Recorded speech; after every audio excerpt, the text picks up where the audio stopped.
What's going on, guys? Welcome back to the Pinfalls and Playbooks podcast, episode number 15. As always, I'm your host, Faiz Kabir, alongside my co-host, Barton Khan.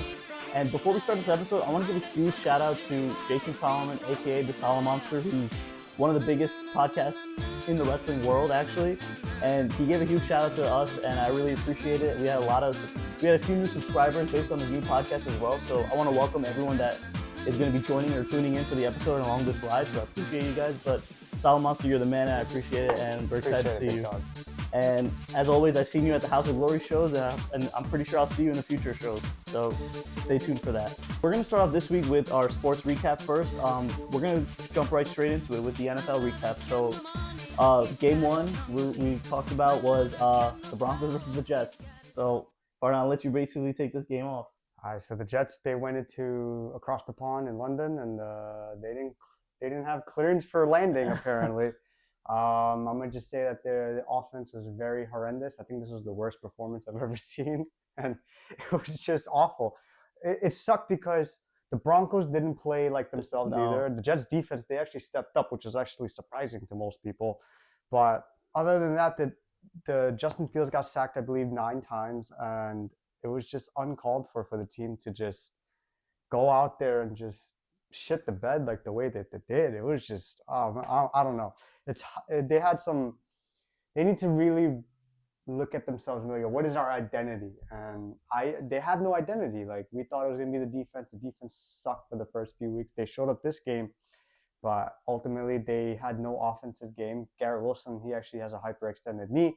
He's going to be out for at least 2 to 3 weeks, which is going to be a massive blow because he's our only offense. Because Breece Hall, they don't give him the touches that he deserves, and we don't know. We don't know what's going to go. We're the only winless team in the NFL. We're 0-6, possibly going to go 0-7, 0-8, probably go winless. I don't know. It's just tough to say, and I'm going to be the first to say it. I don't think I'm going to do any Jets game for the rest of this season, barring some God-given miracle that the team gets and they just rattle off 8-9 straight wins, which is highly unlikely, but it is what it is. But this is gonna be the last time I talk about the Jets on the podcast. I'm hoping you do too, and we just move on from there. I feel like the only time I'm gonna mention the Jets or want to talk about it is if we do see a Aaron Glenn firing soon, or a trade, perhaps. Or a trade. You know what's crazy? When I was driving here today, I saw a post on ESPN NFL. They said that Breece Hall tweeted out saying free 20. Meaning what? Meaning it can either mean that he wants to get traded or free him in a sense to give him the ball. It could be 2 ways. But I would say based on the situation, he deserves to go. I feel like Garrett Wilson deserves to go. Jermaine Johnson deserves to go. They deserve to be in a place of winning, and they're not going to have that with the Jets. So that's basically it. The Jets lost 13-11. They had no touchdown. It was just all field goals. They got a safety, but it is what it is. They shut the bed out across the pond. All right, next game we'll talk about is my New England Patriots, who I think are probably the hottest team in the NFL right now. Everyone's talking about the New England Patriots, and everywhere I'm seeing is like this headlines this last week is like, are the Patriots back? Or what is Drake May really the next future quarterback? And it's crazy to think about it that, especially with the Buffalo loss yesterday, it looks like the Patriots are the better team in the division. For now, yeah. Overall, when we're talking about on the defensive side and the offensive side, and that was captured in this game with the Saints. So Drake May came out showing pretty much on 2 deep balls where he had this game to Kayshon Boutte and also Pop Douglas, where he was flinging that ball. And Drake May continues to show every week why he's an efficient quarterback, and he uses his legs to get out of pressure and pocket. And Josh McDaniels continues to prove why he is an offensive coordinator guru. That's his job. Head coach is not for him. No. This is why he has this many Super Bowl rings. There's certain coaches that are good for coordinator positions, and he's one of them. Yeah, and the one thing I would say a little bit of negative about this game is the defense did look a little bit rocky because we were playing the Saints, and they were out kind of in this game as well. When it comes to the halftime, we had Spencer Rattler, who was actually looking a little decent. Chris Olave looked pretty good in the beginning of the game until Christian Gonzalez finally switched on him, and then after that, Christian Gonzalez did what he does best. That's another player that needs freeing, Chris Olave. Save him from purgatory. Some team out there, some contender. But pretty much overall, what I think the Patriots are going to continue to do is show why they are going to be one of the most best overall well-rounded teams in the NFL, especially week by week. We're seeing not any teams that are showing that they're the clear favorite, best team in the NFL right now. And it's been pretty noticeable. Like a lot of this best team in the NFL is all up for grabs at this point. And I think overall the Patriots offense showed life. The defense held when it mattered. And also it matches their entire win we just won our fourth game, which matches our entire win from last year. Win total from last year. Which is crazy already. But overall, you can already see it with the change in coach, the culture, everything is different in New England. And a lot of people, especially me, New England fans, are very excited to see where this season continues to go. Next game we'll talk about is the Rams and Ravens. We had this on our docket for a while, but this was my Super Bowl prediction, and it went away. Rams are still there. Yeah. They're still there, but the Ravens, on the other hand, I don't know what happened. There's like a black curse plague going through that franchise. There's a lot of things going on in Baltimore. People are talking about John Harbaugh getting fired now, or it's a time to move on. There's a lot of stuff to talk about, but overall this game was just kind of boring. Yeah. Like we just had the Rams kind of do what they do, is try to drive the ball and get touchdowns. Puka Nacua got hurt. We had a little injury with Puka Nacua, but he did come back in the game, so it wasn't that serious what people think it is. But honestly, this game wasn't as high-powered as I thought it was going to be with the Rams, because we just assumed that they were going to blow them out, especially with the way the Ravens have been playing. Mm-hmm. But now the Ravens go from starting, I guess, probably the Super Bowl. Again, we talk about this all the time. They start off a Super Bowl favorite. Now they're 1-5. Yeah, it's crazy. Probably one of the worst teams in the NFL now. They're tied in the last place with the Browns in the division, and the Steelers are running away with the division at this point, which is kind of crazy to think about because nobody saw that coming. But Lamar Jackson was hurt the last couple of weeks, and we don't know if he's going to come back. Well, he's going to come back, obviously. It's just a matter of what he does. At this point, is it worth even coming back if you keep losing games? If you think about it, if he does come back, they're in prime position to win, and they need to get him involved. They need to get Derrick Henry involved. But my passing game needs to evolve a little bit better. But my thing is, I want to know their schedule, because if they lose at 2 more games, they're out of it. Well, I think they're out of it. Here's the thing. He needs to be back for at least both Steelers games, because they haven't played the Steelers yet. Right. If they could beat the Steelers at least once, you're probably talking about a shot. We don't know if the Steelers are going to even take a step back, but the Steelers have a more favorable schedule moving forward. Yeah. So they need Lamar back anyways to go somewhere, and I believe that they still can. I'm not saying they are going to turn it around, but they have the roster on paper to turn it around, and all they need is just the 2-time MVP back, really. Yeah. But let's see how it goes with the Ravens. We're going to continue to see the downfall, maybe, I guess, of Baltimore, but it's just they just need to figure it out, and it's obvious that they don't. And the Rams, they're going to continue to win these games because I guess Matthew Stafford looks ageless, which is very crazy to think about. But for me, in my opinion, I think this season is proving why Matthew Stafford deserves a lot of respect when it comes to the upper echelon of Hall of Fame QBs. I agree. He's top 10 all time in pretty much every passing category. I think he's continuing to build his case, which is great for him. But next game let's talk about is the Niners versus the Buccaneers. Yeah, so speaking of MVP cases, I think Baker Mayfield, in my opinion, I called it from the beginning of the season. He's going to have an MVP-like season, and he's kind of just been showing that. Yeah. From the Niners side, the Niners kept the game really close. The game was, 30-19, I believe. Yeah. And Kendrick Bourne, he didn't do all of the shit that he's been doing in San Fran when he was on the Patriots. It's kind of surprising. Mac Jones has somehow had a resurgence.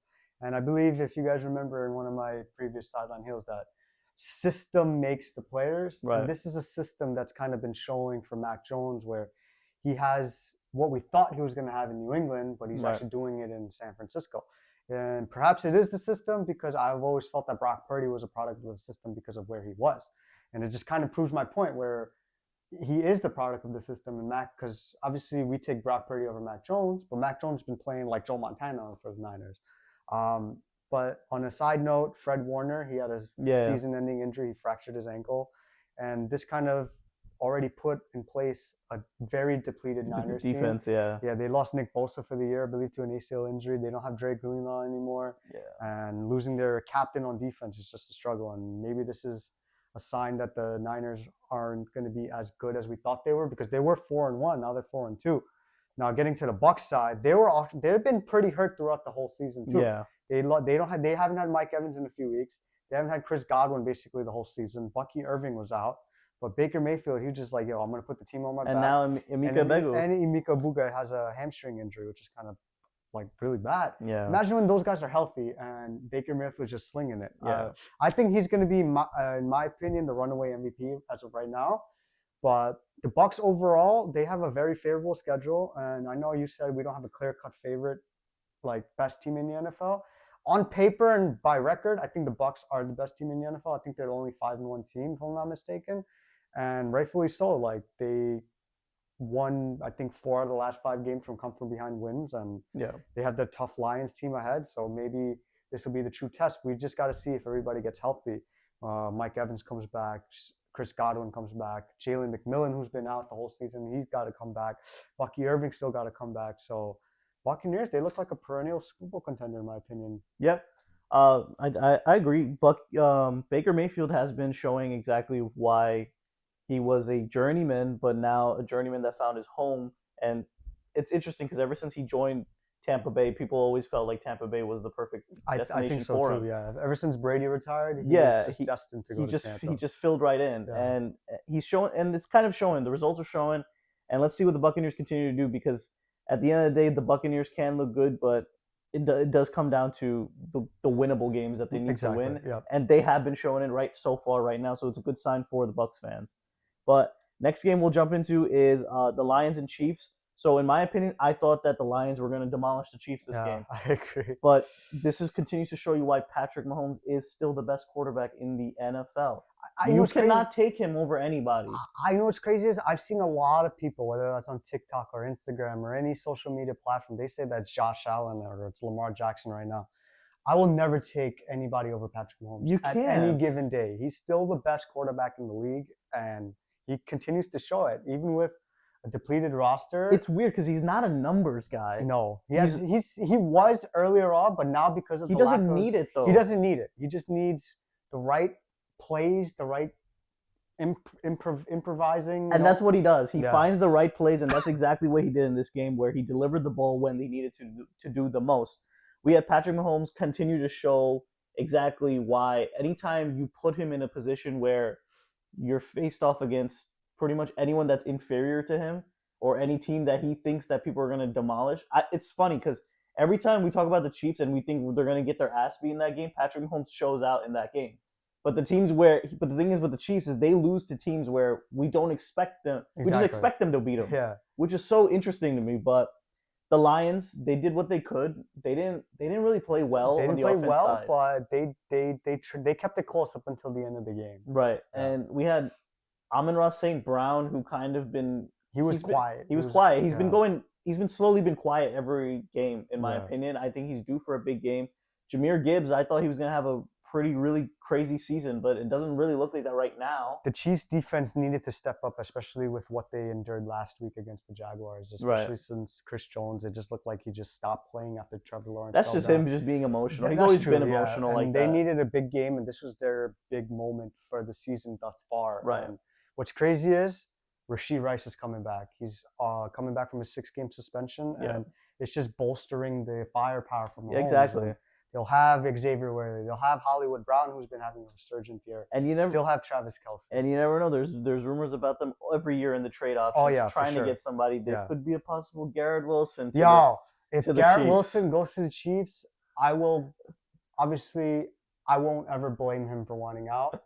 And if he goes to the Chiefs, Patrick Mahomes is gonna light the fire in somebody that deserves to be like blown up.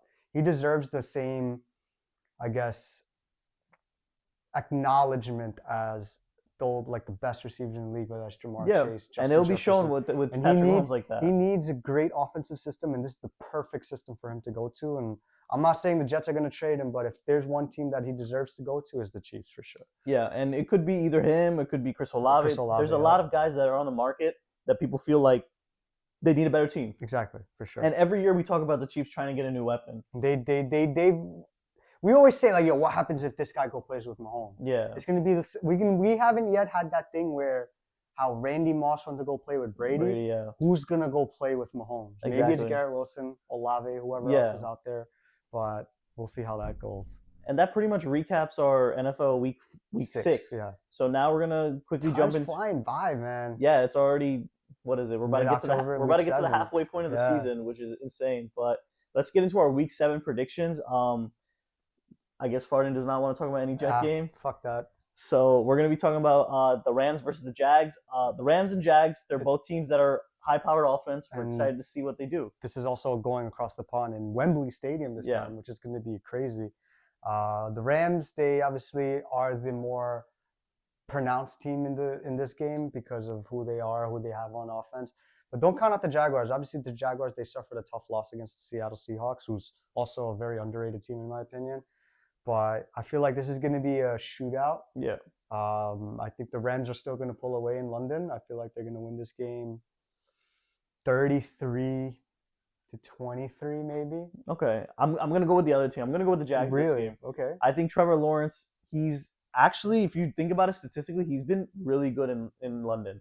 That's true. The Jags are really good in London. It's basically their second home. Which is very interesting. So I think that Trevor Lawrence is due for another big game comeback, especially with his weapons. I think Travis Hunter is due for a big game as well too. And with the secondary that's not really prominent with the Rams, I think that you can feast on that team. People are talking about the tight end, Strange. Strange, yeah. He's been looking pretty good as well. So I'm gonna go with the Jaguars. I think it's gonna be like a 28-14 game actually. Okay. I think the Jags should put a beat down on the Rams, in my opinion, if depending on the health of Puka Nacua, because if they don't have Puka Nacua, then it's a lot of put a burden on Devontae and Kyron. Yeah. So it's like makes sense. Yeah, but for me, I'm going with the Jags. But next game, Patriots versus Titans. This is gonna be an ass whooping. The Titans just recently fired Brian Callahan, especially after they got their ass beat by the Raiders. So as soon as they saw that, they were just like, okay, now we got to fire this guy. Send this guy back. If he's losing to Geno Smith and no Brock Bowers, nothing, bro. And they didn't even play good. No, it was just horrendous, bro. And they were like, okay, no, this is not good for Cam Ward's development, and they decided to get rid of him. I think the Patriots are going to win this game, obviously. I think Patriots are going to win this decisively. It's going to be like a 35-7 game. I think so. I think they're going to pull. Nah, you know what I think it's going to be? I think the Titans, they're going to lose the game. But I feel like they're going to show out against their former coach. They're going to play a lot better. But Patriots, they just end up pulling this away. I think Cam Ward struggles. I think he probably throws like 2 picks. I think the Patriots win this game like 27-10, 27-13 type of game. Yeah.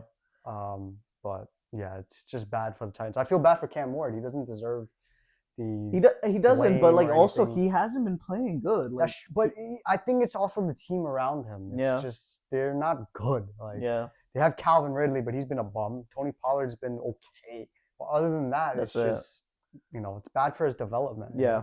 So they decided to just get rid of the coach and try to get someone in there ASAP that can actually develop him properly. Yeah. But next game we have is the Eagles versus the Vikings. So the Eagles are actually on a very interesting. They're on a losing streak. They're on an interesting losing streak, as what like you said. But it's weird because the Eagles are not doing what they usually do. They're not delivering the ball to the receivers, and they're not even running the ball with Saquon like that. Yeah, I don't know what's been going on with that team. Maybe it's a Super Bowl hangover, but I think teams, in my opinion, they're starting to figure them out, what they do, how they run the ball, what they call. And I want to say this. I've said it before. I think Jalen Hurts is overrated, in my opinion. And I remember like beginning of the season, like I didn't want to think that, and it's starting to look like it because like I just don't think that the offense that's getting called is proper, and we're seeing it especially with Shane Steichen gone. Shane Steichen is gone, and he's on Indianapolis, who's also a team that looks very good, and it's just like it's more eminent than ever that they need somebody that's calling these plays. Nick Sirianni, I don't know what the hell he's doing calling these plays or who's calling these offensive plays, but it's just obvious that they're very one-dimensional at this point, and everyone's figuring them out. At least when Shane Steichen was there, they had explosive moves. They had explosive receivers showing the skills that they can do, but it's just not looking like that. So, and also on the Vikings side is very interesting. I don't know what's going on with them either. You know what it is I feel like J.J. McCarthy isn't as good as people thought he was going to be, and I don't think he's going to start this game at all. I think it's still going to be Carson Wentz. Carson Wentz has just been looking like old Carson Wentz. He's just giving the ball where it needs to go. He still has Justin Jefferson, Jordan Addison came back. He still has T.J. Hawkinson. Jordan Mason's looking really good. They still have Aaron Jones. So the Vikings are an interesting team because nobody's been talking about them. Yeah. But they've been a good team. And obviously Kevin O'Connell is one of the best head coaches in the league. So with that being said, I feel like the Vikings are going to win this game. Okay. I think Justin Jefferson goes off. The Eagles don't really have a great secondary. I don't care what people say. What's his name? Cooper DeJean and Rodrigo Blankenship. They're not it. And they're not going to be able to hold. Their rookie's good, though. Um, Mugba or whatever his name is. Okay. He's pretty good. Yeah, and I think Justin Jefferson, he has a big game. I think Jordan Addison also has at least a touchdown or two, maybe. I feel like they're going to give Justin Jefferson the attention that he normally gets, and that's going to free up Addison. I think the Eagles lose this game. I think the Vikings are going to win potentially 20. I'm going to say 30-23. Vikings, sorry. All right. I'm going to go with the Eagles this game. I think they need to win this game to show exactly why they still are contentions and contenders. I think the Eagles need to pretty much like feed the ball around. That's the goal that they need to do. Establish the run game with Saquon, and Saquon is obviously one of these players that can break out for a huge run anytime, any moment. I think he's going to have one of these at this game, especially at this stadium. I think it's just one of these stadiums where it's prime position for him to like have a huge like 75 to 85 yard run. I think it could happen. We need to see Devontae Smith and A.J. Brown do something. And I think Jalen Hurts and Nick Sirianni has been definitely hearing the noise from the outside fans that they need to deliver the ball to them. And I think that's the game plan for them. I think the Eagles win this game I think it's going to be a 24-17 game. And I think that's the way to do it. Makes sense. Next game is the Commanders versus the Cowboys. Cowboys have been looking good, in my opinion. They've been looking good, but they lost a winnable game against the Panthers this past week, who actually also have been playing really well. Commanders, they actually had a very tough loss yesterday to the Bears. The thing about the Commanders was they were looking lackluster in the beginning of the game. They came back, but Caleb Williams led the team down the field, and then the Bears ultimately won on a game-winning field goal. This game is interesting because I felt that the Commanders are going to take a step back, and they've kind of been showing that. Cowboys, on the other hand, with no CeeDee Lamb, they still have a very good offense, and George Pickens is just looking like a maniac out there. Yeah, and he's hopefully been really good. And if CeeDee Lamb comes back this week, I think the Cowboys win this game ultimately, but that's going to depend on his health. Obviously, on the Commanders side, they don't have Terry McLaurin yet. He's still out. So I feel like the health of those two wide receivers, whoever plays and whoever doesn't, is going to dictate this game, in my opinion. But ultimately, I think the Cowboys win this game. I'm going to say it's a high-scoring game as well. It's going to be like a 34-24, 34-27 type of game. Yeah, I'm going to roll with the Cowboys as well. I think Javonte Williams has been quietly one of the best running backs in this year. Mm-hmm. Javonte Williams continues to mow down people left and right. He didn't really get the chance to really do that in Denver. No. But he's been doing it in Dallas, and it's been working for him. I think he's due for a big game. George Pickens continues to show why he may have a problem with his character or whatever people may say it is, but he's still a good player. He will play well for wherever he wants to play. And you see him with Dak Prescott, and he looks amazing. I think he had a very cool play where he leaped over a defender. He tried to leap over two players. Oh, yeah. The second time he tried, they took him down. But he had a really cool play, and George Pickens, I think he's prominently becoming one of the best receivers in the NFL, continue to show that. And when you have CeeDee Lamb back on the other side, that even frees up more for him. So I think Cowboys win this game. I think they're going to win it 27-18. Makes sense. Yeah, for me, the Commanders they just don't look impressive to me. And there's nothing really I want to say about the Commanders because Jaden Daniels, he looks okay. And it's just their skill players. I think they can do a lot more for them. And it's just not looking like that. If your rookie is looking like your best player, I feel like that's a problem. Yeah. Especially if it's a rookie that's not people expect it to be, in my opinion. But maybe that's also a good thing for the rookie because he might end up being his name in position for offensive rookie of the year the way he continues to play. Yeah. And then the last game we have on our docket is probably the game of the week is the Buccaneers versus the Lions. Yeah, so on Monday Night Football. So this is another. They're all interesting matchups. Buccaneers, we don't know the health of their skill player positions. Yeah. We don't know the health of Mike Evans, Chris Godwin, Jalen McMillan, Emeka Ibuga, Bucky Irving. So everything's going to be decided later on this week. And if most of those players don't play, I feel like the Lions, they do just enough to pull out this game.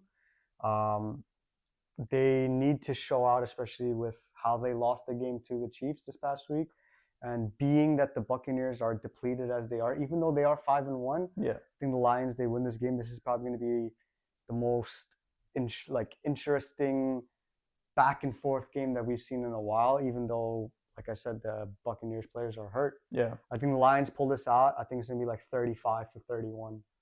Oh, okay. So yeah, I'm gonna roll with the Lions as well. I think Amon-Ra St. Brown's gonna have a big game. I think Jahmyr Gibbs is gonna have a big game as well.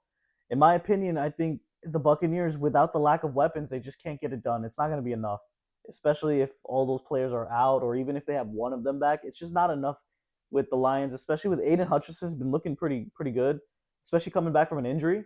He might be coming back. He might be up and running for one of those comeback player of the year awards. That's true. Based on what he's playing. So he's been doing great. I'm rolling with the Lions. I think it's gonna be like I'm gonna go with a 36-29 type game. I think there's gonna be a lot of field goals in this game, in my opinion. But that kind of wraps up our predictions for Week 7, and that wraps up our NFL recap for this week. Before we wrap up the NFL, I know we normally don't do this, but I'm going to do it anyways. I'm going to give you guys my prediction for surefire touchdown scores this week. I'm going to give you 5 players. My first player is Kyren Williams. I feel like because of the health of Puka Nacua, it's going to be a lot of ground and pound for the Rams. You might see Devontae Adams, but Kyren Williams I think he scored in every game this season, if I'm not mistaken, but he'd take him for a touchdown. Second player on the list is Rico Dowdle. The Jets defense, we don't know how good they're going to play, and Rico Dowdle's just been running like a maniac for the last couple of weeks. So Rico Dowdle will be the second person. Third person would be Rashee Rice. He's just coming back, and the Chiefs are going to get him the ball. He's in my opinion, their best wide receiver since Tyreek Hill. And Patrick Mahomes, he's just going to throw the ball around, spread it around against the Raiders. So Rashee Rice would be third. Fourth is Josh Jacobs. He's another player that's been scoring pretty much every week. And against a very depleted Cardinals team, I think the Packers, he probably gets 2 touchdowns, to be honest. And the last but not least is going to be Jameson Williams for the Lions. I feel like every time he plays the Buccaneers, he always scores a touchdown. So those 5 players, Kyren Williams, Rico Dowdle, Rashee Rice, Josh Jacobs, and Jameson Williams. Play at your own risk. All right, so next on our sports docket is going to be the MLB. While we're in the postseason run, my Yankees, they're unfortunately in Cancun right now because of the Blue Jays. So right now in the ALCS is the Blue Jays and the Mariners. The Mariners, they've been looking like the stronger team, even though they played more games than the Blue Jays. They went into Toronto. They won the first game they won 3-1. Cal Raleigh, he hit a big home run, and the pitching, it was just a pitcher's duel to begin with between Kevin Gausman and I believe it was Logan Gilbert, if I'm not mistaken. And ultimately, the Mariners, they just pulled away and they won Game 1. Game 2, on the other hand, it was an ass spanking by the Mariners. They won 10-3. We thought that Trey Savage was going to be a dominant pitcher like he was against the Yankees, but it's not the Yankees that he's playing. It's a really title-hungry Mariners team. And the Mariners, they showed out. Julio Rodriguez hit a 3-run home run in the top of the first inning. And they kind of just set the tone for the rest of the game. Josh Naylor went yard. Jorge Polanco, who's looking like prime Ken Griffey out there, he hit a 3-run home run, and it's looking like a runaway series for the Mariners. We'll see how it goes. Obviously, maybe it's a thing where the road team wins at home and on the road, and we don't know how it's going to go. But right now, the Mariners, they're looking like a surefire World Series representative from the AL side. Now, on the NL side, the NLCS just started yesterday. The Dodgers and the Brewers, they had a very highly contested Game 1. Dude, the Dodgers, man, they just somehow pull it out. Blake Snell is just looking like his prime Cy Young self from a couple of years ago. He had 8 shutout innings. He threw 11 Ks. Freddie Freeman hit a big home run to take a 1-0 lead.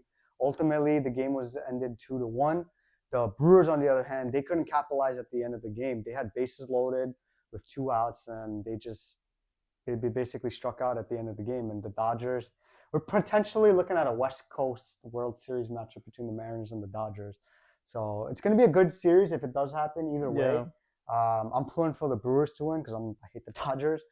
But I think the Mariners, they come out on top, and I feel like it's going to be the Mariners and the Dodgers, to be honest. In my opinion, I think if the Dodgers win tonight with Yamamoto pitching, I think they're winning the series because, in my opinion, I think this is a must-win for the Brewers. This has to be, If they don't win this game, you're not going to beat the Dodgers in Dodger Stadium. four in a row. Like four times, you can't beat the Dodgers, in my opinion. And it's going back to LA for 3 straight games. That's what I'm saying. Like you can't do it. And they have their best pitcher, Freddie Peralta, pitching tonight. So he needs to show out. Maybe this is a win for the Brewers, but if they lose this game, it's a tough hill to climb. Right. And then back to the ALCS, I just want to say real quick, like, about the Blue Jays, I think this team is still capable of coming back because the Blue Jays, something about this team and this unit, they just seem like a Cinderella type story, in my opinion. They were literally last year. They should not be here technically. Nobody expected them to be where they are right now. And I think this is something where they're hearing this noise and they can definitely do it. They've proven they beat the Yankees. Like, nobody ever thought they were going to beat these Yankees. The Yankees thought there was going to be a cakewalk. No, I didn't think so. You may not think so. Most people did think so. But look, the way that they're playing, they just need to continue to show and do what they do best against what they did against the Yankees, and that's just get on base. Yeah. That's what they need to do, and they need to stick to that game plan. Once they get on base, they're one of the best teams that put the ball in play all the time.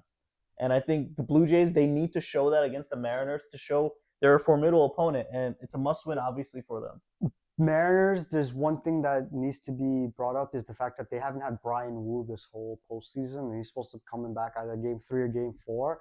So if he comes back and he pitches really well, it's going to be very hard for the Blue Jays to win because he's a really dominant pitcher. Yeah. And in total, the Mariners pitching staff, they're really good. They have Logan Gilbert. They have Bryce Miller. They have Luis Castillo. Brian Wu's coming back. Yeah. They have Andre Munoz in the closing. So it's a lot to look forward to as Mariners fans, and it's looking like potentially that they're going to make the World Series. But we'll talk about it as we go next week. By that time, we should know our matchups. Yep. So we'll talk about it when we get to that point. Next, let's talk about the NBA. NBA season is starting very, very soon. Next week. It's very exciting. The NBA season is one of our favorite seasons of the year, especially with all the games, with all the players, everything that's involved with the NBA. But we want to talk about a few quick things before we get into the season. Quickly, we want to talk about Giannis Antetokounmpo. Every season we talk about this at this point is he was supposed to actually be the works in the trade for going to the New York Knicks. So that did not fall through because obviously the Knicks do not really have enough to give. Yeah. And if whatever they probably offered for Giannis was the Bucks just didn't think that was enough. So we'll see how Giannis is going to do. He's going to be a big question through this year to see exactly if he really wants to stay in Milwaukee, if Milwaukee does produce. I think he's one of those players where if they're winning, he won't leave. Yeah, I agree. I feel like if, like how you said it, vice versa, if they're losing, he'll want out and he'll get out. Yeah. They'll make it happen. And he deserves to win. He's one of the best players of all time, really. Yeah. And the team, they just haven't obviously they got Damian Lillard the last couple of years, but ever since they won the title, they haven't put a great team around him for them to continuously represent the Eastern Conference. And getting traded to the Knicks, obviously the Knicks, they would need to trade, I don't know, OG Anunoby perhaps. They need to trade Cat. You need to trade Cat in that trade. But there's a bunch of other teams that have the assets to do it. Right. And it's just a matter of how the Bucks respond to his demeanor moving forward. If they play well, if they don't, we'll see how that goes. Yeah, and then obviously there's also like quiet little talks about, like, I don't know how true it is, but about him going to San Antonio with Wemby, because in that team, they do have the assets. They would literally give everyone up but Wemby for him. Yeah, and they can do it. They can do it. So I wouldn't be surprised if we hear those talks starting to ramp up throughout the season. That'd be a crazy big three between. That's not even a fair Fox, team. Giannis, and that's not even. You're not even going inside. Imagine those pick and rolls between the two. That's crazy. Those lobs between those two. Pick and rolls between Fox and Giannis, Fox and Wemby and Giannis. That would be insane. But let's talk about the Lakers real quick. LeBron James, he's entering his 21st year? 22nd year, which is insane already. But he's starting this year off not playing. He's going to be out 3 to 4 weeks with a sciatic nerve. And in my understanding, I think this is a prime example for Luka Doncic to take off. Yeah. He is looking, people are talking about it all the time, but he looks different. Luka Doncic was literally on the cover of Men's Health this year, which kind of is showing and improving exactly why I think he's destined to bring the Lakers to prominence this year. It's going to be him. There is nobody else, but that's the difficult part. We're gonna see insane Luka numbers. We're gonna see the Lakers pulling out wins because of the dominant players that they have on their team with Luka and LeBron. But at the end of the day, it depends on roster and who you can surround around him. And it's not the team doesn't look any better than last year. That's the only problem. But you never know. Luka Doncic has done it before where he pulled teams to prominence. He's done it with the Dallas Mavericks for a few years. And I think with the Lakers, especially with a motivated Luka Doncic, I think he can definitely do it. But that's the Lakers talk. I'll let you talk about the Celtics real quick. So as we all know, Jason Tatum suffered a Achilles tear against the Knicks in the second round last season. And he's been back at practice. He's been playing just his normal one-on-one routines. He's back dunking and stuff like that. A lot of people are questioning it because how you come back from a Achilles injury, you're basically another Achilles tear away from a possibly career-ending injury. And a lot of people just been asking, like, yo, should he come back this season, this and that?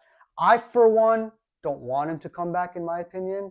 And I think based on how he's been playing or, like, practicing or so, it's a bad sign.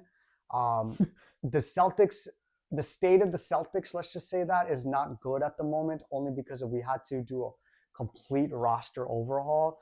We traded away Porzingis to the Hawks. We traded away Drew Holiday to the Trailblazers. We did bring in Anthony Simons, but we don't have a center anymore. Like, we have Neemias Queta, Luka Garza. I don't know. We need a good center, and I don't know what Brad Stevens is going to pull later on in the season. We lost Al Horford. And we lost Al Horford to the Warriors, and we just don't know what's going to be going on. Luke Cornett's on the Spurs now. Too. And the Celtics, moving forward this season, we're going to take a step back. You're probably not going to hear as much noise from us as we have been for the last few years. Yeah. Jaylen Brown is going to play well. Derek White's going to play well. They're both going to be all-stars. You're going to see a rise of Peyton Pritchard. No, I don't know about Derek White being an all-star. I think he'll be an all-star. We're going to see a rise of Peyton Pritchard. And ultimately, Jason Tatum, in my opinion, if you want to come back after All-Star break because you need to rest your body. Depending on the team's state. I feel like they'll be in it. They'll probably be a lower seed. I don't know. We'll get into those predictions in a sec. But if, in my opinion, if the Celtics play well enough to be with at least out of the play-in and within like the 4th to 6th seed-ish, he'll come back and he'll do it. But I don't know. It's too hard to tell, and I don't think he's going to be back anyways until 2026. Just a matter of when in 2026. All right, and with the season starting, we want to quickly just give our 3 predictions. We're going to talk about what we think who's going to have the best record in the East and West. We're going to give our MVP prediction, and we're going to give our Finals prediction. So, Farna, I'll let you start off with who you think is going to be the best record in the East and West. In the West, I think the Thunder are going to be the best team in the West again, record-wise. I think they're going to be the 1 seed in the West. In the East, it hates me to say it, but I'm going to roll with the Knicks for 1 seed. I think it's going to be the Knicks and Thunder, both 1 seeds in the West. Right. I'm not saying that's going to be the finals. Right. We'll talk about that when we're going. But Knicks and Thunder. Knicks and Thunder. Okay, so for me on the East Coast, I'm going to actually roll with the Orlando Magic. Okay. I'm going to roll with the Orlando Magic because I won with the... We're going to see the rise of Paolo Banchero. Right. I think Paolo Banchero is going to be and Franz Wagner. Is going to be a bona fide star. He's going to be... I think he's going to be one of those people that's voted as like one of the main 5 All-Star. He's going to be a starter, in my opinion. I think he's going to have a breakout season. Could even possibly have an MVP season. True. But I think with the team, and especially with all the players they have around them, they are skilled to put on a lot of wins, just like the Cavaliers did. Mm-hmm. I think they're going to put on a lot of wins. For the West, I'm going to go with the Denver Nuggets. Okay. I think the Denver Nuggets actually improved their team, which is, I never thought that would actually happen because they never improved their team. Trading away Michael Porter Jr. and getting Cam Johnson was such a great move for them. Yeah, because Cam Johnson is what Michael Porter Jr. is, but with common sense. We'll see. Michael Porter Jr. is very interesting to see this year in Brooklyn by himself. He's going to have a lot to prove. Well, that's different, but I feel like based on the quality of player, this was a very good situation. Based on building around your star, obviously. Yeah. So it works for them. And I think the Denver Nuggets, they're going to win with I think they're going to win a lot of games. And I think they're going to pull away and be one of the best teams in the NBA. But let me jump into who I think my MVP prediction is going to be this year. I'm going to roll with Luka Doncic. Mm-hmm. I think Luka Doncic is going to be the MVP of this season that people have been clamoring for. He thinks he can definitely get it at this point. I think he just needs to get to that. It's just he always has the stats every year. Even when he barely plays, he still has the stats. I think with the Lakers start winning games actually for possibly LeBron's last year or one of his last few years, I think they want to make a title run. It depends on what the record is, but I'm gonna roll with Luka Doncic. I think he's gonna have a 30. He's gonna average at least 30, and he's gonna average almost close to a triple double. Okay. I'm gonna shock a lot of people with my MVP prediction. If he's healthy and he plays max minimum, which is the MVP minimum, about 67 games, in my opinion, this team's gonna take a massive step back, and I'm gonna roll with Trae Young winning MVP this season. I think Trae Young. I think the Hawks. What they did this offseason was really good. We're gonna see the rise of Dyson Daniels. We're gonna see the rise of Zachary Ricochet. They brought in Kristaps Porzingis. They still have Clint Capella. They have a good team on paper, and I feel like they're going to be a top 5 team in the Eastern Conference this year. And I feel like because of who Trae Young is, how high of a volume scorer he is, his facilitating, being that he's short and like basically people count him out because of his body type and stuff like that. I feel like he proves a lot of doubters wrong this season, and I think he's going to take a massive leap this season, and I feel like he's going to win MVP in my opinion. Okay. And then lastly, we'll give our finals predictions for this year. So for finals predictions for me this year, I'm going to roll out of the East. I'm going to roll with the New York Knicks. I think the Knicks actually get to the finals this season. And for out of the West, I'm going to roll with the Denver Nuggets. And I think the Denver Nuggets win the NBA title again. I think Jokic gets his second title. And I think he just proves to be, at that point, a top 5 center of all time. When he wins his second. I think he's top 5 right now. It could be, but debatable. Debatable. But I think if he wins another title, it's solidified as he's one of the best players. He might be probably the best European player ever if he wins another title. And I think this is a season where he could do it. That's interesting. All right. In the West, I think the Thunder are going to go back to the final. I'm not saying they're going to win, because I think the team that's going to win the title this season is going to be the Cavaliers. I think they finally get over the hump. I feel like they still have the best roster, in my opinion, in the Eastern Conference. Depth-wise, yeah. Depth-wise, and they're going to overcome the noise that they've received for the last couple of years, being the best team, best record in the East, and just getting bounced in the second round. But they haven't been healthy in the last couple of years. Obviously, against the Celtics 2 years ago, Donovan Mitchell was out. Even last year, I think Darius Garland was out. Yeah. He was out, but he came back, but he just wasn't right. saying. And I think they're going to quiet out the noise, and it's going to be an Eastern Conference Finals matchup between the Knicks and the Cavs. I think the Cavs roll into MSG. They win a few games, and then they just ultimately win the series. And I think they're going to win the NBA Finals this season. So it's going to be the Cavs and Thunder. Okay. All right, and that kind of wraps up our sports recap for this week. And obviously, we're going to talk about it every week, especially. It's going to be ramp up a lot more with NBA starting. So get ready for that. But that kind of sums up our sports recap for this week. All right, guys, now it's time to jump into our wrestling recap for this week. We're going to start off with PLE that just wrapped up, Crown Jewel. Crown Jewel overall, I think, was a good show, much better than WrestlePalooza, in my opinion. 10 out of 10 show. Oh, I wouldn't go 10 out of 10 show. I'm going to go 10 out of 10. I think it was a solid 7 or something. But really?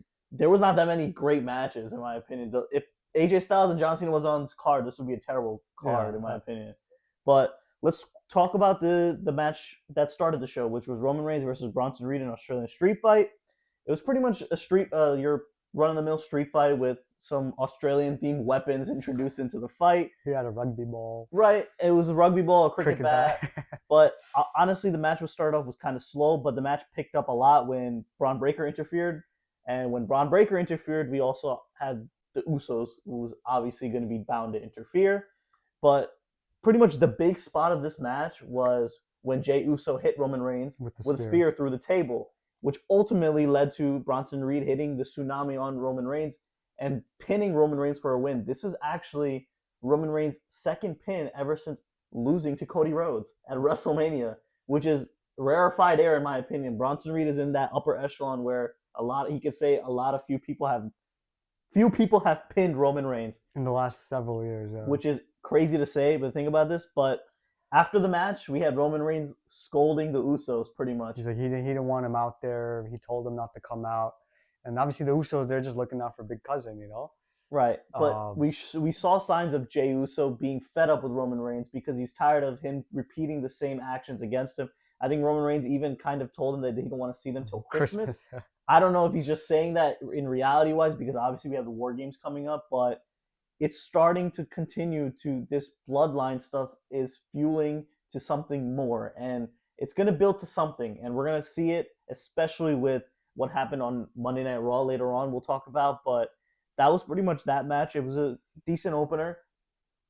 But next, let's talk about Tiffany Stratton versus Stephanie Vaquera. This was a pretty quick match. I think it was Yeah. like under 10 minutes. Yeah, this was for the women's crown jewel, and I think you had picked Tiffany last. No, I picked Tiffany last week Yeah, because yeah, you picked Stephanie. yeah, So Stephanie won this match, and Stephanie did what she always does. She puts on a great show. Tiffany, on the other hand, she had a better performance than she normally would right.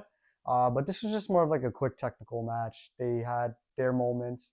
Ultimately, Stephanie Vaquera hit her new move, the corkscrew spin off the top Yeah. rope, and she ultimately won the Crown Jewel Championship. And rightfully so. She's just been the top diva or top women's champion. I keep saying diva for some strange reason. You're back in 2010. Yeah, I'm like back in the old days. But she's continuously showing why she's the best women's champion or women's wrestler as of right now. People can debate that, but she's just been showing based on the product, based on the character, and everybody just loves her. And it's interesting because there's two things to take that though, because one, WWE is pushing her a lot, yeah, but also you know how people can get. They were like, all right, we're tired of her now because she's winning everything. There's no story with her. She's just beating everybody. they'll eventually make the story, but I feel like because of where they are and the time of the year, Yeah. it's going to be tougher. Like obviously, War Games is more known for its like high leverage tag team matches, and we might see championship. We should see championship matches, and we'll see what they build. Obviously, Naomi, she's still out with her pregnancy and stuff like that. She'll be gone for a while. Yeah, so they should give her somebody more, I guess, how similar to Io Sky was. Yeah. They'll feed off of her and they'll build something for her, in my opinion. Okay, and then next we had the most anticipated match, and obviously what we thought was going to be the match of the night, Which it was. and it delivered as the match of the night. We had John Cena versus AJ Styles in a classic match where these guys, they cemented their legacies, because I know a lot of people has been talking a lot of shit about this match because they just called it finisher spam. But in my opinion, these guys are cemented guys where they can do whatever they want, in my opinion, and this match will work. It was so nostalgic to watch too. We had AJ Styles coming out in the short shorts again, which was back in his TNA days. I don't know if you've seen this, but this was actually so back in I believe in 2005, both of these guys were on a sports pro wrestling magazine together, and AJ Styles was wearing that same exact outfit that John Cena basically was on the other side of that magazine as well. He was wearing that same exact outfit that he faced John Cena in, and these guys, we had John Cena give an ode to AJ Styles' accomplishments as well. What's her name? The ring announcer. I forgot her name. I'm blanking on her name right now too, but yeah, she gave her the card, and they basically read like how she would do for John Cena. Yeah. She did the same thing for AJ Styles, like this ultimate sign of respect for the two. Pretty much running down all of his accolades throughout all of entire wrestling, because AJ Styles did announce that 2026 is his last year of wrestling as well. Mm-hmm. So that's going to be very interesting to play out. But this match, the crowd was immediately hot for this match, and these guys were doing their classic moves, kind of showing why their chemistry was always great together. And they still had it. They still had it. Yeah. It was pretty much, it was a finisher spam, but that's what the most of the match was, but it just worked for them. If you think about it in reality wise, these guys, they kicked out of all these different finishers, but it was just an ode to pretty much what they said was a love letter to wrestling at this point. We had John Cena doing a lot of moves that were pretty much from The Miz, the Rusev, Y2J, who might actually be on his way back. Potentially, because there's a lot of talks about him coming back. We had obviously Edge, we had Randy Orton, we had Bray Wyatt. Bray Wyatt was the biggest one of the night, where everybody kind of celebrated that. But AJ Styles, on the other side, he also pretty much gave his ode too. Yeah, he did the Sweet Chin music. He had Sweet Chin music. He did the Coquina Clutch that he had a feud with Samoa Joe in TNA. He had the Sting, where he had a feud with TNA. And then he had Christopher Daniels, which is one of his best friends, and also had a feud with TNA. And also, I think there was one more move where he did the Deadeye, which was Frankie Kazarian's move. It was also another ode to him. So these guys, obviously they're known for their different promotions, but together they came in and kind of gave their showing why exactly they're one of the best wrestlers of all time in their respective fields. But overall, the match ended with John Cena picking up his win, which I thought he was going to pick up his win because it was going to be his 100th win. It's probably going to be his last win, I think, in my opinion. I don't think he's going to win any more matches after this, but it was overall a really good match, and this match carried the show, and it pretty much made the show better than what most people thought it was going to be. The match was so good it could make a grown man cry. That's how good it was. Yeah, it was very great to see it. Yeah. Next we had Rhea Ripley and Io Sky versus the Kabuki Warriors. This was just a lot of. This was like a Raw main event. It was just a Raw main event, in my opinion. I don't think it was anything crazy about this match. It was just Rhea in her hometown picking up the W. I was wrong about Io Sky going heel, and I feel bad for saying that because Rhea and Io, they'll probably be the best women's tag team if they actually did a tag team. Right, together. but they're not tag team wrestlers. No. But this was just your regular anime style match, and Rhea Ripley just for her country, and ultimately they ended up winning the match. So we'll see what the storyline goes ahead from there. It's still continuing, so we'll see how it plays out. And then lastly, we had the main event, which was Cody Rhodes versus Seth Rollins for their Crown Jewel Championship. The story of this match, obviously, Seth Rollins wanted to get his win over Cody Rhodes, and he was willing to do whatever he needed to win it. The idea is we thought that Seth was going to win this clean. He kind of did, but not really. But in this match, we had a lot of interesting moves. We had pretty much Cody Rhodes was getting the best of Seth Rollins, was frustrating him all beginning of the match. But we had a big turn of events where Cody Rhodes took a curb stomp from Seth Rollins and kicked out of it, which was great. And then we had Cody Rhodes. I don't think I've ever seen this. He had an avalanche crossroads from the top rope, and Seth kicked out, which was pretty crazy if you think about it. Yeah, I saw it. That was insane. And then let's talk about a spot where that's being talked about everywhere right now, where Cody Rhodes was being laid down in a corner. Seth Rollins did a coast-to-coast diving headbutt. Yeah, I remember. Which is kind of the implications of we're going to talk about on Raw later on with a possible injury. So, but overall for this match, Seth won the match by using the watch that he's been talking storyline-wise, and he hit him with the watch, picked up the W, and Seth Rollins can finally say that he beat Cody Rhodes. It's not clean, but it is what it's clean.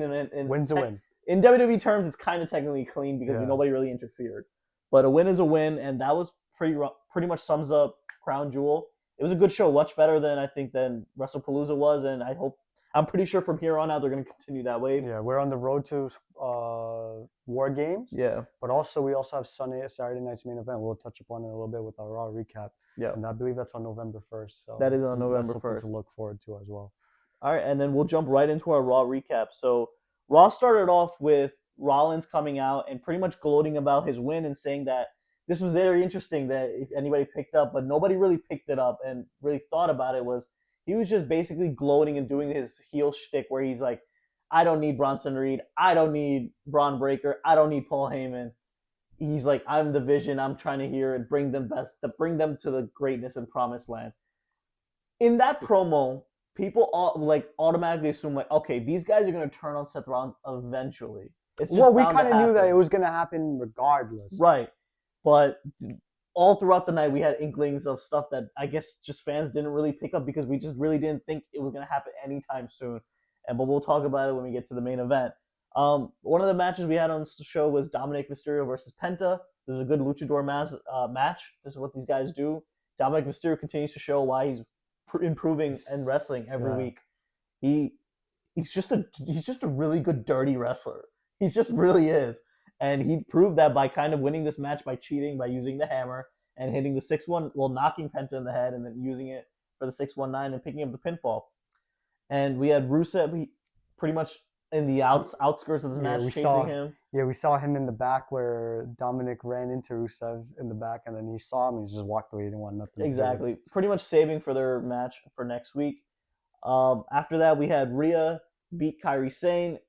It's just, let's see where it goes. It's just continuing with the storyline. I don't know what the payoff is going to be eventually, but that was that case. Next, we had Bronson Reed versus Jey Uso. Versus Jimmy Uso. Mm-hmm. With Jey Uso pretty much backstage before this match happened, he was basically telling Jimmy Uso, like, take care of your stuff, bro. Like, I don't want to come out there and keep having to help you. But, this is Jey Uso. He's The bound to Vision do doesn't it. care about shit. Exactly. So Bronson Reed picked up the W. And then we had Jimmy Uso getting his ass beat by Braun Breaker and Bronson Reed, which led to Jey Uso coming out. Obviously, he didn't want to come out, but, like, you got to come out. Like, it's your brother, right? Yeah. But when he came out for the save, he was irritated. He was like, dude, you got to focus on your own stuff, because in the main event, he had to focus on a bigger thing and try to get possibly back into contention for his championship. But it's just Jey Uso is still going on this path and storyline where he's starting to get fed up with his family. And I'm very curious every week to see where it goes, how it's going to play out. Well, let's see how it goes. But next we had Lyra Valkyria and Bayley beat Roxanne and Raquel. It's the same. These girls are mixing it up every week. It's got to be something eventually different. There's got to be. I feel like there's been a one-on-one match between the two and a tag team match. They're just mixing it super up. Fillers right now. It's filler match right now. I think Bayley's due to have like a big like move where she's like, all right, I'm gonna take like Lyra out and eventually just go like fully heel or something again. I don't know what the case is, what the story is going to be at the end of this. I feel like in general, the WWE women's division just been nothing but. It's stale right now. It's very stale. Like we don't know what's going to be happening moving forward. A lot of people have been out. And the thing is, like, they have a lot. We don't know what's happening with AJ Lee as of yet. Right. And the thing is, like, they have a lot of faces that they can bring up. The NXT roster is filled with women, talented women. There's so many good women on that roster that can come up and make an impact immediately. Yeah. And I think it's bound to happen very, very soon. We're going to see some new faces very soon, in my opinion, in the women's division, both on Raw and SmackDown. But let's talk about the main event, which was a good main event because these guys obviously are good wrestlers. We had CM Punk versus LA Knight versus Jey Uso. Winner gets the contention for the championship at Saturday night's main event, presumably. So it was your run-of-the-mill match. CM Punk picked up the W, which I'm pretty sure everybody kind of expected him to pick up the win. CM Punk and Seth Rollins, again and again, it's the same old shtick. What is the payoff? Still don't know yet. And we're not going to know yet. And we're not going to know yet based off of the ending of this show. So we had the Vision come out, try to attack CM Punk. They attacked everybody. They attacked everybody, pretty much trying to show dominance. And we thought this is going to be a regular Vision standing tall at the end of the show. But we definitely did not see something coming where WWE finally decided to shake things up, which I am very all for it. We had Braun Breaker taking out Seth Rollins. And this is very, very interesting because, one, there's a lot of factors that play into this. It could be due to Seth's injury. It could also be due to Seth playing mind games.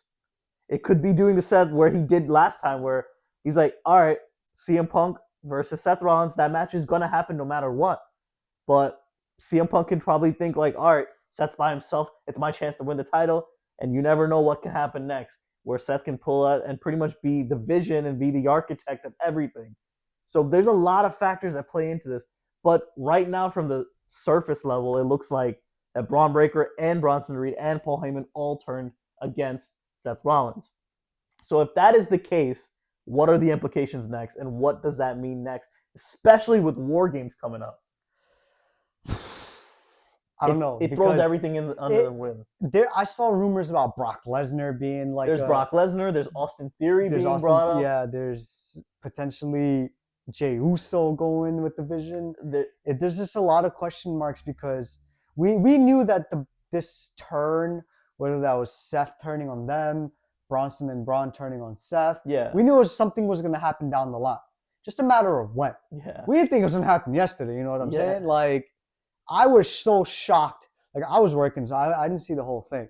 But when I saw it after, like, 15, 20 minutes after Raw ended, I was like, yo, what the hell just happened? Because they literally just stood tall after Crown Jewel. And it just didn't make sense for it to happen now. But I'm glad it happened now. It gives the fans that creativity, that forethought that I've been talking about. The WWE needs to go a route where they need to make things more interesting. Obviously, TKO, they haven't allowed certain things to happen. Perhaps, I'm not saying this was something that they saw, but right. Obviously the creative material got a whole lot more interesting, especially with what we've been seeing with Jey Uso and Roman Reigns and the Usos in general. The MFT, they just came back. They targeted the the Sami Ryan Zayn, Six yeah. and Sami Zayn. Yeah. So WWE, they've definitely leveled up their game, especially knowing that they're gonna be on ESPN and a higher platform. And going into the WrestleMania season. And going into WrestleMania season again. So this was a much needed boost, and I'm happy that they did that, and it just gives fans something to look forward to moving forward. Right. So like I don't know what the implication. Obviously, this is going to build for weeks of television. This is gonna no. I think this is gonna build for months. To be honest. Well, no, I'm talking about it's going to be good television. Oh, moving forward. Up until Survivor Series, because it's just going to make you interested every week of what's going on, what's the story, what's the teams are going to be playing out as. Yeah. That's going to be very interesting to see, because we're going to be going into also Saturday night's main event, which is we don't know who's going to fight CM Punk. Yeah. Is Seth really injured? Is he not? We'll find out most likely next week. What's the story with that? Is it going to be a title where it's up in the air and Braun Breaker versus CM Punk for the title? Who knows? Like, that's why it's like very interesting to see who's going to be involved in these matches and the players that are all factored into this. And WWE's doing what they do at these times, which is very interesting, because they do always get stale at certain points of the year, but then they start to pick it up. And it just feels like with a big shift like this, it's going to be one of these moments where they do pick it up. Very much needed boost. Yeah. And that kind of sums up our wrestling recap for this week. A lot of big things happen, and it's going to be very interesting moving on every week, in my opinion. I think the shows are going to get better. The show's going to get more interesting, and that's exactly what they needed. All right, guys, now it's time to talk about what we saw is our best things of this week. So I'll let Farden start off with what he thinks was his best thing this week. Yeah, so last week we did a dual sideline heel take where we talked about the state of the New York sports teams. And much of the New York sports teams, outside of maybe the New York Knicks, it just hasn't really looked well for any team. Realistically, the Jets suck ass. The Yankees just got bounced to the playoffs. The Mets didn't even make the playoffs. The Rangers and Islanders, the hockey season just started. We don't know yet, but the one team that I guess put a smile on New York fans' faces this past week was the New York Giants. They took down the Eagles in a very, I guess, highly underdog matchup for the team. Yeah. We didn't know what was going to go on. It just made sense for them to win because the Yankees just lost, and this was just a much-needed boost for the team, or for the city, rather. Yeah. I, for one, will never be a Giants fan, but I've never hated them. I don't like them. I hate the Giants. Yeah, you hate the Giants. You have more reasons to hate the Giants than I do. But I've never hated them, and I'll root for them when necessary. I don't like people who say, oh, you can't root for them. But I'm a New Yorker, and I will root. I'm a New York Jet fan, but I will root for the Giants when needed. And Cam Scatbo, in my opinion, needs to be talked about more for Rookie of the Year this season. Obviously, Emeka Ibuga's there, so it's just more fire to the pot, more added stuff to the pot. Jackson Dart played really well against the Eagles, and these two white boys, they just took over New York by storm. And I heard a lot of people talking about them being the creatine Caucasians and stuff like that. I don't know which team had it worse this past week, the Yankees or the Phillies, because the Phillies, they got bounced by the Dodgers, and they're Eagles. Well, I don't know which city had it worse this past week. Yeah. The Phillies and the Eagles, they both lost, I believe, on the same day last week, and the Yankees just lost.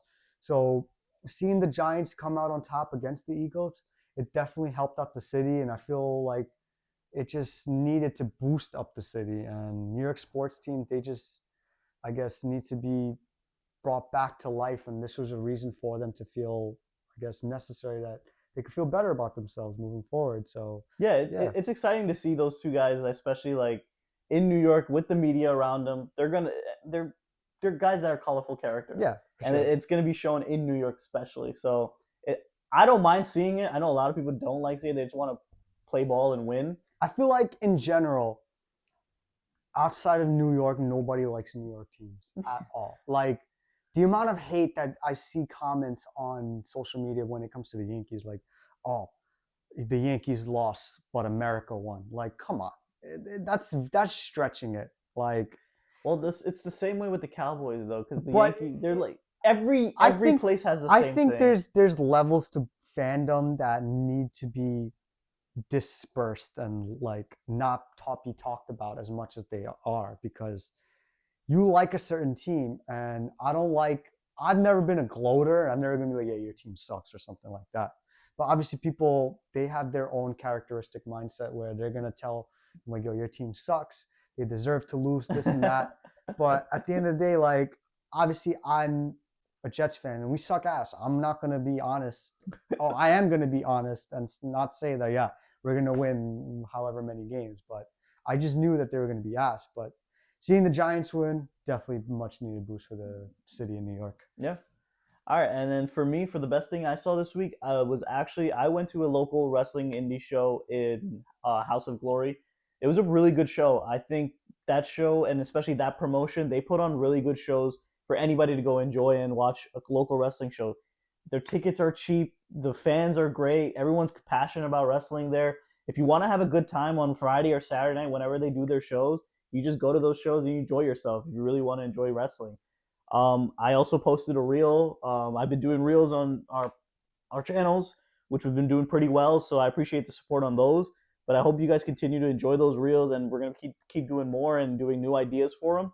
But overall, House of Glory was one of the best shows I've seen all year in person, and I think that this shows, especially if anybody that you want to introduce into wrestling, or you want to take somebody there for a wrestling show, you definitely why not take them to a House of Glory show or a local indie wrestling show instead of spending hundreds of dollars into a big, like obviously WWE or AEW show before getting them into that, even if they're not even into wrestling yet. Yeah. You take them to a local show where they can enjoy and understand what's going on, and then maybe you take them to a big show where they actually care, or if they really want to pay attention to what the product really is, then you can spend your money and splurge on a WWE show, which WWE is coming to New York City. It's coming to MSG soon. I've seen those tickets. I'm telling you right now, we are not going to be attending that show. It's like $400 to sit on the nosebleeds. So crazy. We are most likely going to be watching that from the comfort of our home. Yeah. So that wraps up our episode for this week, guys. So I appreciate you guys for tuning in, and we'll see you guys next week. Peace.